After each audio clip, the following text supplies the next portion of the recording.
Hey folks, this is Matt once again, and welcome back to another edition of the Seagalathon.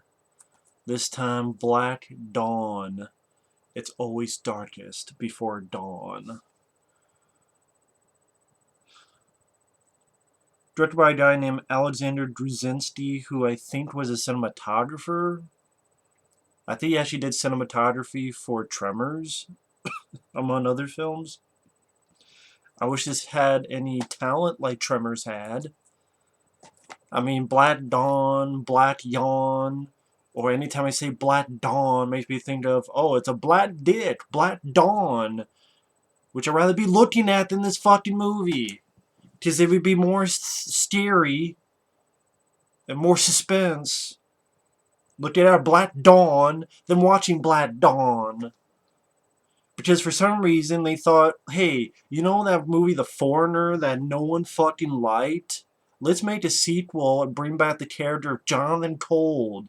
Yeah, the cold-hearted motherfucker in The Foreigner that blew up an entire fucking subway station with some innocent people in it, but the movie's too stupid enough to figure that out and realize that, because it doesn't even mention it.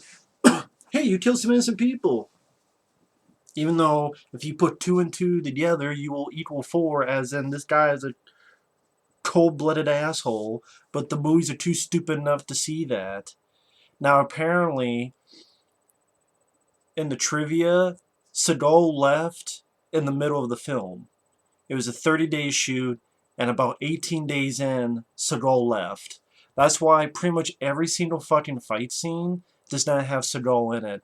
Literally every time there's a fight, it's a person who's a double, that you only see the person's hands.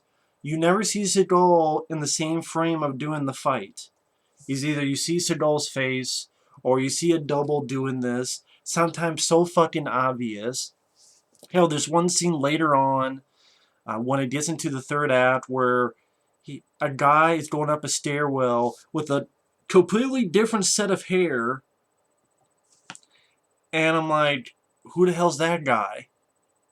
I literally had to rewind it and go, oh, that's supposed to be Seagal's character. I didn't even recognize it. This is not. It's a fight scene from the back on a stairwell, and it's all from a double with it looks like either a shitty wig or a completely different haircut of this person. Jesus. Do I go into all that, or do I go on the fact that there's a fucking picture 12 minutes and 30 seconds in? It's Seagal with this guy. This guy to the right of him literally asks, do you know what a little fat boy is? And the shot has Seagal and the guy in a fucking McDonald's fry container on the fucking dashboard. A fucking McDonald's fry container on the fucking dashboard. I might even just use that as the fucking picture of the fucking review. I don't know. I don't know, because if I do that, people will think it's a scene from the movie and they'll be ripped off because, people don't read that it's actually a review. But I'll probably still put the cover of it. But I'm going to find the picture and I'm going to put the link down below to the picture. That's what I'm doing. I'm going to put the link down below. I'm going to try. That you click on, you'll see the picture of a fucking McDonald's fry container on the fucking dashboard. It looks like a large fry. And I'm like, that really that says a picture's worth 1,000 words. That's worth 1,000 pounds. This fucking guy, literally, I'm like, was that on purpose? Did someone like? "Oh, I fucking hate that guy, Seagal. You know what? I'm gonna put a fucking fry container, and he's not gonna notice, and people will see it and put two and two together. Ooh, or was it like right before shooting he was eating some french fries and he left it there on accident? What the fuck? That says it all. Or is it the fact the movie opens with Windows Movie Maker red text and literally 3 or 4 phrases for the next couple minutes of the opening credits are people repeating lines. For example, someone says the phrase, or we die as slaves, or we die as slaves, or we die as slaves. Literally about 10 fucking times through the opening credits, or we die as slaves. You hear that phrase literally about 10 fucking times. And the rest of the movie, there's nothing to it. A guy gets shot while feeding the fucking pigeons. This guy and girl are stealing shit and stealing diamonds throughout the flick, and you realize that those are terrorists getting diamonds and shit to buy the bomb for. And you'll see them later. Seagal, he's Jonathan Cold. He puts it out there that he's ex-CIA. Of course, CIA's gotta be the fucking CIA, because every other fucking movie's gotta deal with the CIA, with Seagal.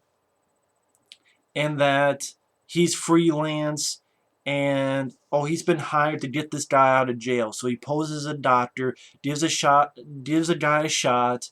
He convulses. We gotta get him out of the prison in an ambulance. His double hits the guy. His fight double hits the guy in the ambulance.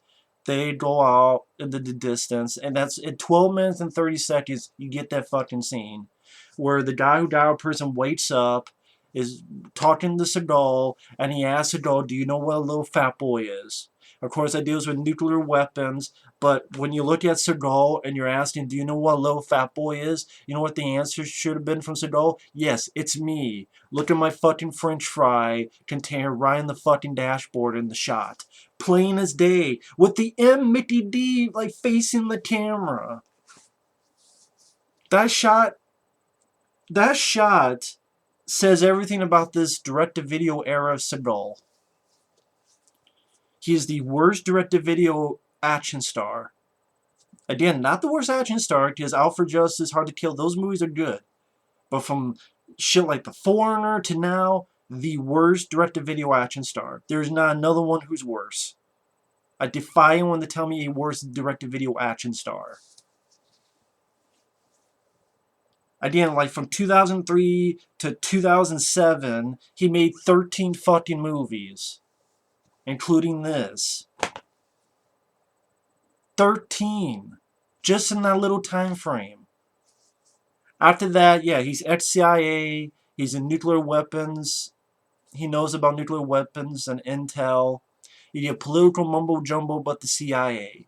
And his former protege, who's this woman, trying to see what her... Tamara Davies, I believe is her name. I think the gist of the trivia I read up is that when Seagal left, they had to give her some of the action scenes. And I could tell watching it now, because usually... When I think about it, usually in Seagal films, Seagal, or his double, has the majority of the action scenes. But they seem to give her a bit more to do. And Tamara Davis, I could take her or leave her, in one ear out the other. But she was the former protege of Steven Seagal. She talks to a guy about him, and you have flashbacks of The Foreigner. Great, you gave me flashbacks of a movie I didn't fucking like anyway.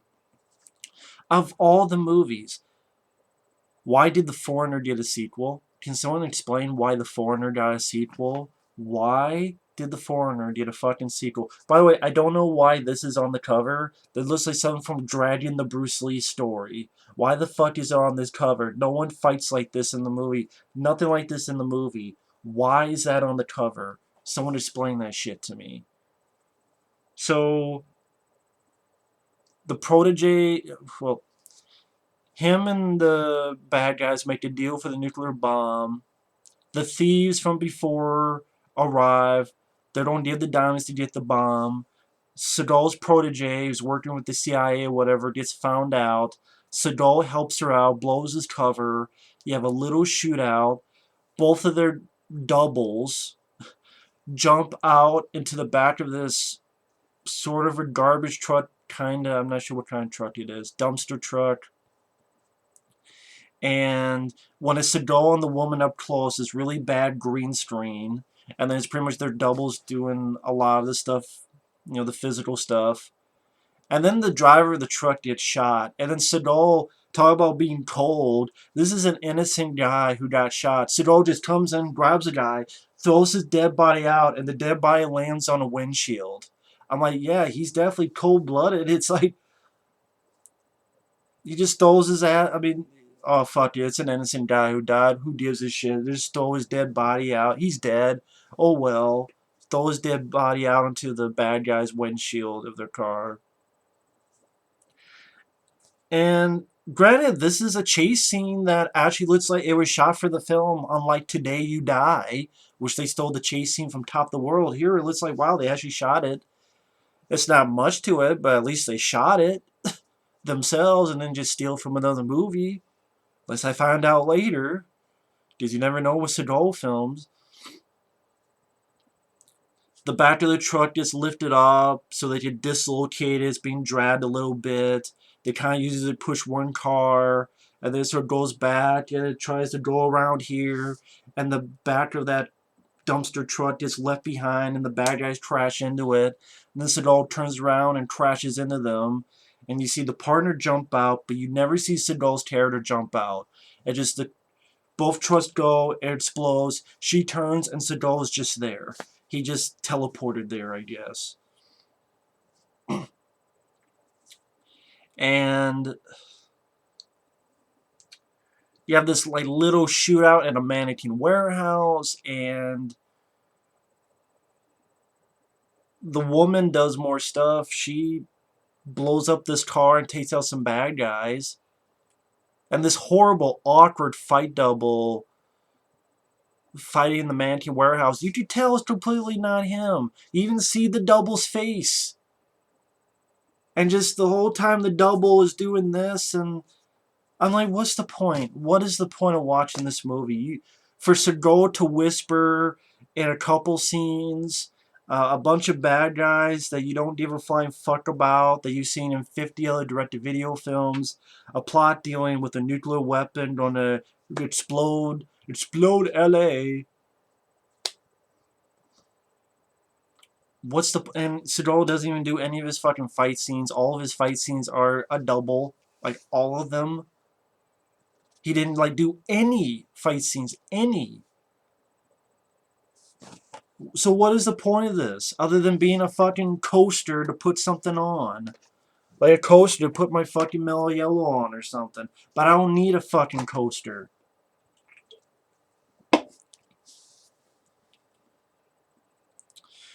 Then you have these other side characters. You have a scientist that has the plutonium that's going to merge with the bomb that they needed, bad guys need to get to. And the protege gets there and struggles with the scientist, while Seagal is with this hacker, who the hacker finds where the scientist's house is at, and then in order to get more info. Then you get to the third act, which is in this hotel. Seagal's, again, his double, the guy with, I thought it was either a wig or a completely different haircut and a different person. Even looked like he had a different suit on. That might be pushing it, but I swear it looked like a different person. Like, who the hell is that? Oh, that's supposed to be Seagal? I didn't fucking know. And this double, his double should be on the fucking, get the double's name and put him on top, because he's in the film more than Seagal. Seagal doesn't deserve to be on top. Put the double's name. That fight double. I swear he's in it more than Seagal. Jesus. I find this funny because he never does that in the movie either.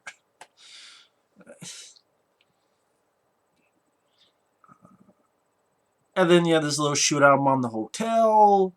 Baddies get shot. Well, some of the bad guys get shot. And one of the main bad guys, who's like the brother... Okay, the guy who Seagal got out of prison, that bad guy, he dies about 40 minutes in. I didn't even know the guy was shot. There was a shootout, and the guy like moved, but there was no gunshots on his stomach or chest or anything. Then after the scene, you realize, oh, he's dead because he's on the floor, and now he's bleeding. That guy has a brother with long, greasy hair, and he's like one of the main bad guys. And as I'm watching the film, I'm like, wait a minute, where the fuck isn't this guy going to get a comeuppance? Is he going to die? Yeah, he dies, I think, but you have to, if you blink, you miss it because it's in a corridor, and I think it's Seagal's double. Actually, this might be one of the only times Seagal does something. Actually, I take that. That might be where Seagal like does this. It's like a blink and you miss it. I'm like, wait a minute, wasn't that one of the main bad guys? Did he just die in a blink and I miss it fashion? That's not even at the finale. I mean, we're getting the third act, but the finale is the people with the bomb, who were the thieves earlier, escape, and then the CIA traitor, who we've seen a few scenes before, shoots those guys. Then Seagal shoots him. The bomb's been armed. And literally the end of this film, Seagal and his protege get in a helicopter. They take this 5 kiloton nuclear bomb. And Seagal's idea is to throw it into the ocean right nearby. Oh, how deep is that? Oh, about 1,000 feet deep? And his line is literally, open the door and throw that bitch out. Let's open the door and throw that bitch out. What? Open the door and throw that bitch out. Get it out. They throw a 5 kiloton nuclear bomb into the ocean that drifts down. It blows up. You see like a little mushroom cloud. The chopper with Seagal the protege shakes a little bit. And then, hey, we're okay. I don't know. It could be glowing in the dark for a while, but yeah, they're okay. They got rid of a nuclear bomb, 5 kiloton nuclear bomb, by moving about 2 minutes. Really, in screen time is about 40 seconds to an ocean nearby and drop it in the ocean, and it exploded.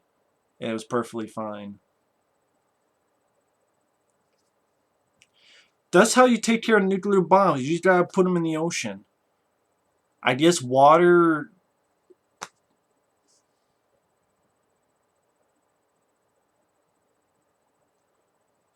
You know, going a conversation with that would be an insult to intelligence of any sort, so I'm not even going to do that. Because this entire movie is an insult of your intelligence. And a waste of your time. And a waste of your money. Black Yawn is right. Black Dawn, D-O-N-G, is what this should have been called. Fucking...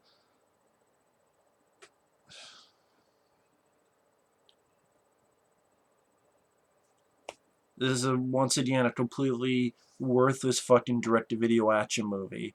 You have an action star that doesn't even do his own fucking fight scenes at all. You have very boring plot. You have a sequel to a film no one liked. You have a nuclear bomb that gets finished by just being thrown into water. I'll remember that next time. If that's like someone out of the Adam West Batman TV series. You never know. Never a place to put a bomb.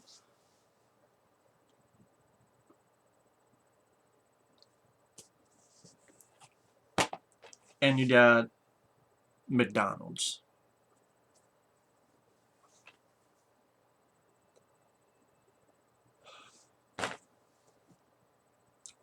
You know, as I get more and more of these Seagal films, I'm getting more and more speechless because I don't know how many times I can say the same fucking thing. I mean, Seagal leaving 18 days into a 30-day shoot, not doing any of his fight scenes because of that. The shitty plot, shitty characters, shitty story, shitty music, shitty production values, shitty logic. even for a dumb action movie.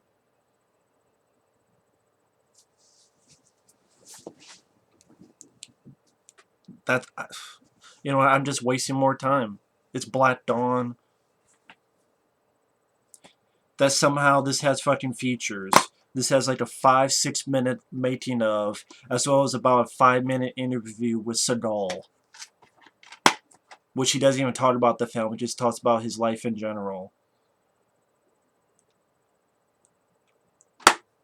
I mean, so many Seagal films that have features, and this has features.